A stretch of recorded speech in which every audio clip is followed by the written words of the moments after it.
Good morning. I am Andy Walker.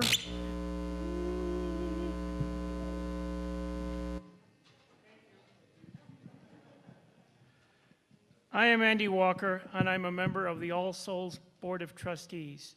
My pronouns are he, him. Welcome, one and all, to All Souls Unitarian Universalist Church.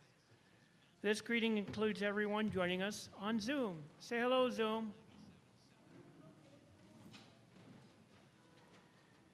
Today's reading comes from Christine Robinson. Spirit of life, whom we know best in our own loving and being loved, hold us as we remember those we have loved and those who have loved us. May our gratitude sparkle in our lives. May our tears lubricate our souls. Help us to know that we are not alone in our grieving, and help us also to come to that peaceful place in which we can take what we have learned from those who have gone before us into our own lives. Remind us that we too are mortal, and that the only enduring legacy we leave is the love that shines through our lives. Good morning. I'm the Reverend Ron Phares. My pronouns are he, him, and we are All Souls Unitarian Universalist Church, where all beings are cherished as sacred. As we light our chalice this morning, I'd invite you to ground into our purpose today in order to prepare for the psychic geography we are about to traverse. Today we invoke All Hallows, Samhain, All Souls, or in short, our ancestors. We will engage in ceremony that hopefully conjures stories of our ancient kin, be it by blood or culture, knowing that stories mediate the world, and when given with wisdom, truly are a kind of presence. There's a couple of things that we need to do first. It's a ceremony day, so I need to put on my ceremonial garb, which I'm doing in front of you all so that you know that this isn't just a poncho. It's a wizard's cloak.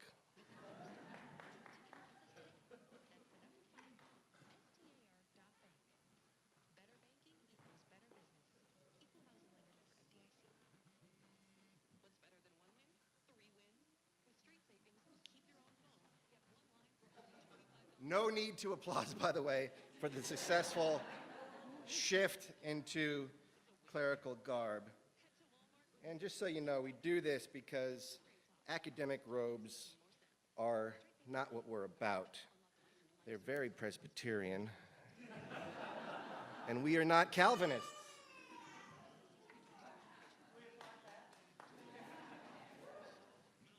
There.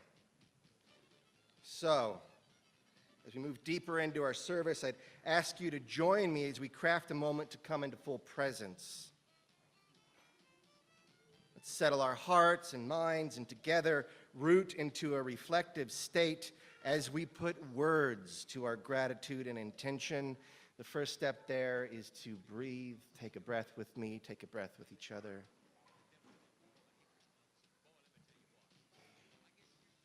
We give thanks to the grace that weaves our world. We give thanks to our ancestors and the ancestors of this land and all the beings that make and are made by this land. We bid welcome and thanks to all those co-creating this spiritual vessel, those present with and within us, including the sensed and the unsensed, and all those who come after. May our time here be rooted in love and expressed in our shared values. May it yield something nourishing, beneficial, and connective. This is our collective intent. We ask what grace is open to influence to hear our prayer with the hope of all here gathered. And before we go any further, I just want to make sure that everyone has a paper altar. Does anyone not have a paper altar? We will pass one to you.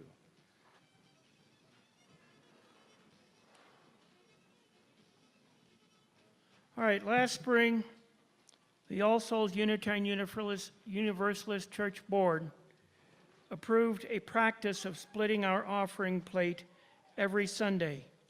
In keeping with our mission and purpose or calling, we are pleased to be able to partner with organizations whose values dovetail with our own. This month, we're working with the Unitarian Universalist Ministry for Earth, and as I'm a big fan of Earth, I heartily approve of this. I'm from there. So thank you for your generosity today.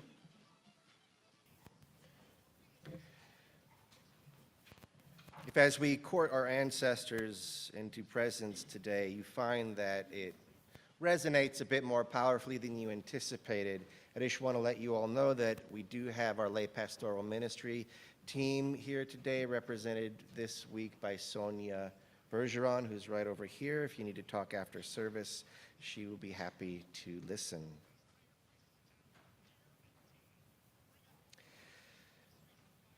So altars are vehicles of meaning. We will now begin to build our altar by orienting ourselves to our lineage. So if you brought or have your ancestor wheels now, please get them handy. If you've already filled them out, just meditate on them as we go through this. If you did not, I'll walk you through the exercise. So take a look at that lower left quadrant and bring to mind, as you do so, a lineage by which you are strongly informed. So this would not likely be a blood relative, but rather an ancestor of the mind. So settle on a name, a character most prominently associated with that lineage. For instance, if your lineage is mysticism, maybe write Hildegard. If it's astronomy, maybe write Galileo. Lineage of the mind. Invoke the culture hero most associated and write that name inside the bottom left wedge of your altar.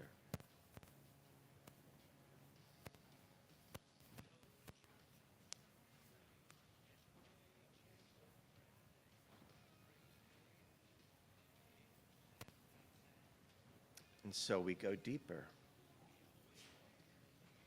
We are the offspring of the earth, so let your imagination settle on some biology, some mountain or creek, a single vein and a single leaf, anything, as long as it is particular and meaningful image of some ecology.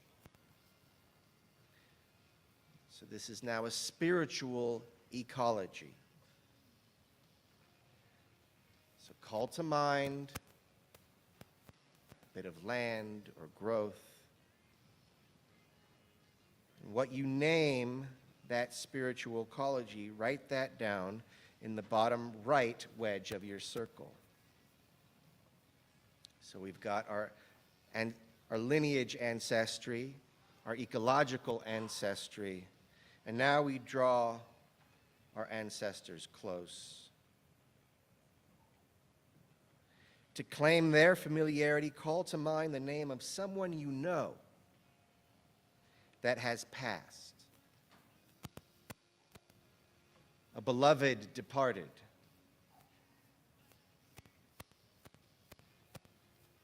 Conjure their face, their posture, the sound of their voice, if you know it. And write that person's name inside the upper right-hand slice of the circle.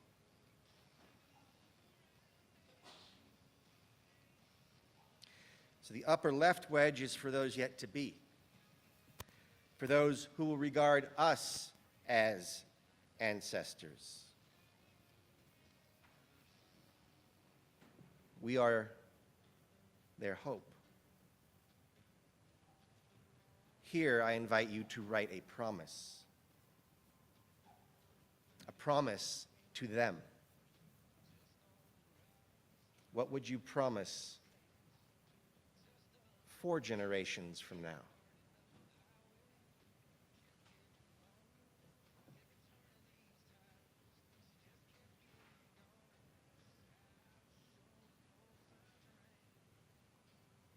An ancestor of lineage, an ecological ancestor, a known dearly departed, and an imagined progeny for whom you will make a promise.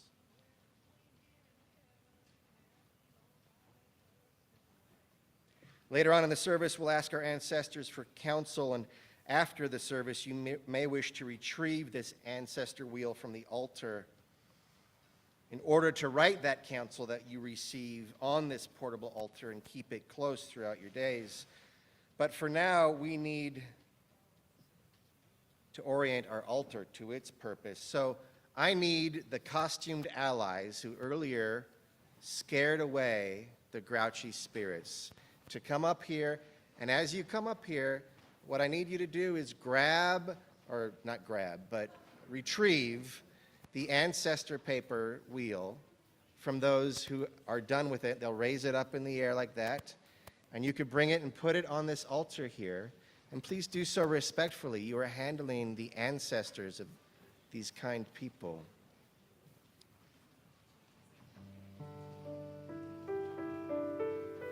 So when you're done, just raise it in the air,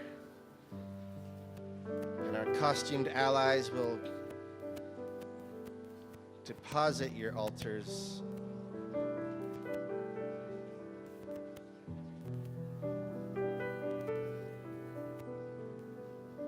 And you can spread them out on this altar up here, maybe before your hands get too full. Or not. Go ahead and put them on the altar, yeah. Yep, spread them out.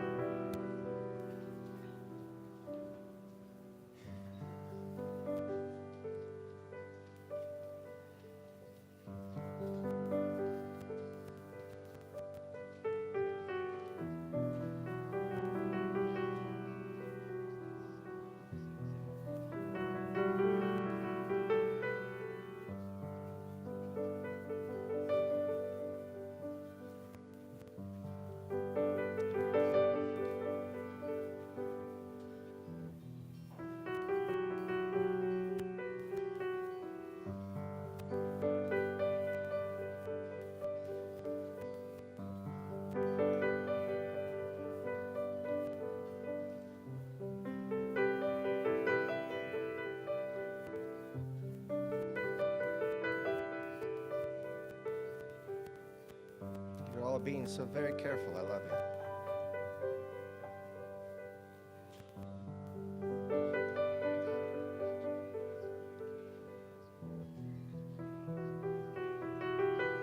So there are times and circumstances such as today when the veil between worlds is said to be thin, and ancestral memories and stories, and thus their presence, mix more notably with our lives. The timeless other world reaches into this one with guidance or warning or affirmation. So let us allow the darkening of the season to turn us inward and there find the wizened dead, the miraculous, tragic, and fantastic procession of lives leading to and through us and over the far horizon.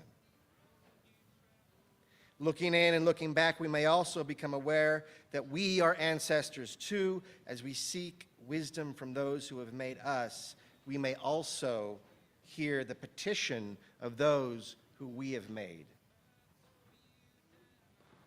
They have full hearts for you, as we have full hearts for those who came before us. some of whom you know well,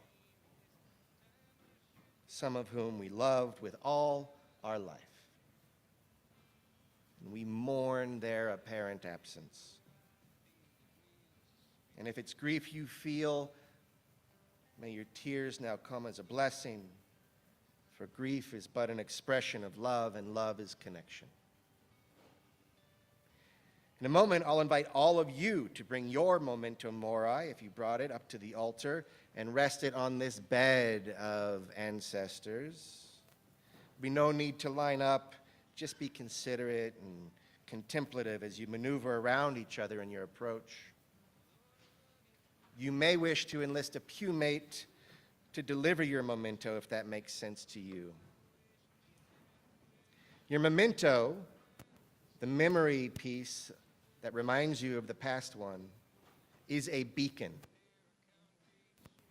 Placing it on the altar, sanctified by our communal attention, ignites a signal of welcome.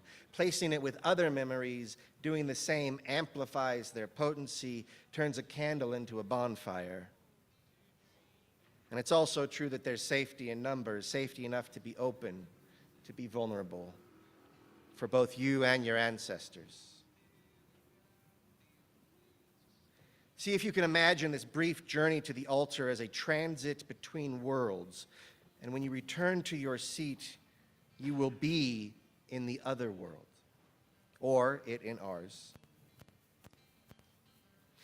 Need one more favor from 4 junior witches who've been pre-selected, I believe. Before we approach, I need the aisles to be swept. Again, an homage to the ancient tradition of sweeping away the spirits and cleaning the house as the seasons turn. So if you just sweep your way up the aisle. No, up the aisle, if you go that way. We need the approach swept clean. There you go.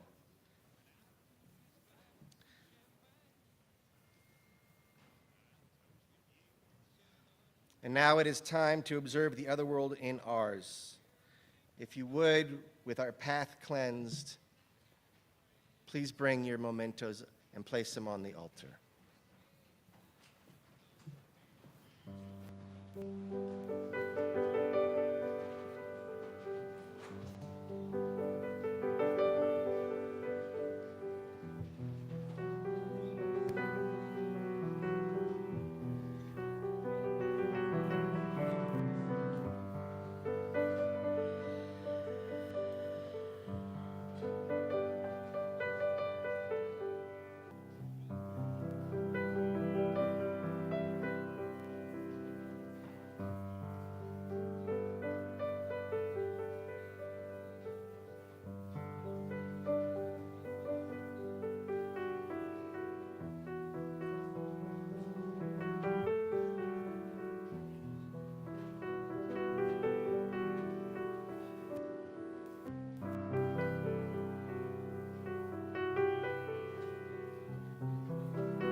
This is a thing of beauty.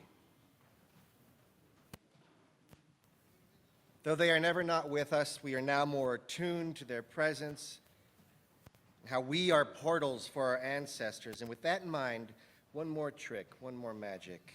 I invite you to recall in depth the person you are honoring today. Recall or imagine their smile, their grimace. Recall or imagine their smell, the way they walked. Recall the heart and soul of them. Recall or imagine the particular way that they greeted you. Remember the way that they greeted you. Maybe a particular phrase or a pet name. Do you remember this?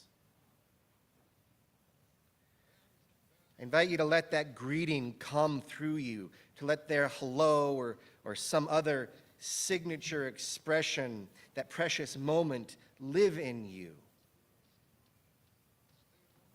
And when I say so, as best you can, see if you can mimic it in their voice and way. Invite them by imitation.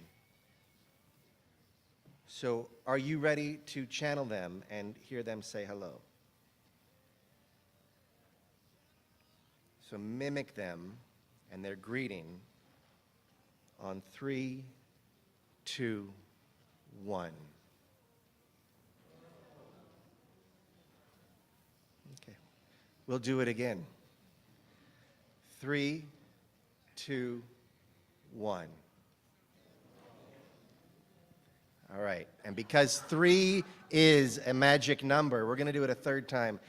They are greeting you after not seeing you for some time, I imagine with some enthusiasm. Do you remember their enthusiastic greeting and pet name and phrase that they would use when they saw you after a long absence?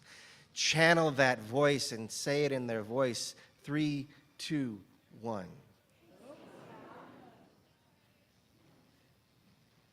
Welcome.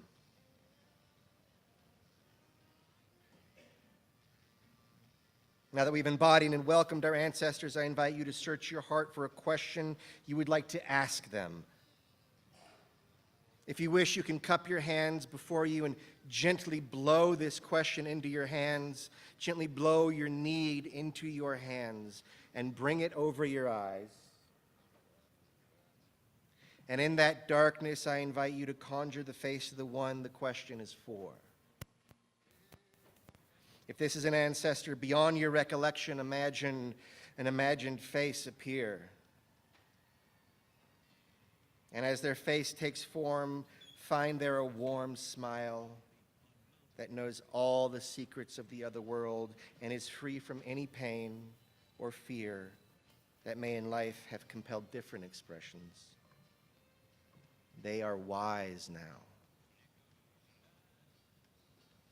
And it is this contented wisdom that they wish to impart to you through your heart and imagination. Ask them your question. Ask them from your soul. Watch as the question soaks into them and changes their face. They may not answer right away. They may answer later this week, or maybe the answer came already. Ours is to tune in and to listen. From the other world, they have graced us with wisdom. Offer them your thanks. Offer them your thanks and bid them farewell, knowing that you have exchanged blessings, and let them know that they may now return to that timeless place where they reside. Be assured you will be present to each other again. Let us bid them farewell with a song.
Please rise for the benediction.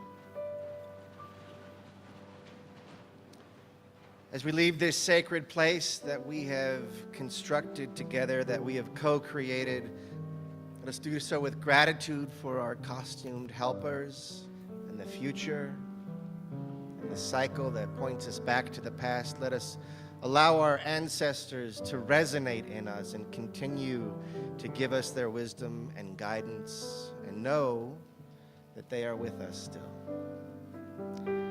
Let us go in peace, and let us go singing.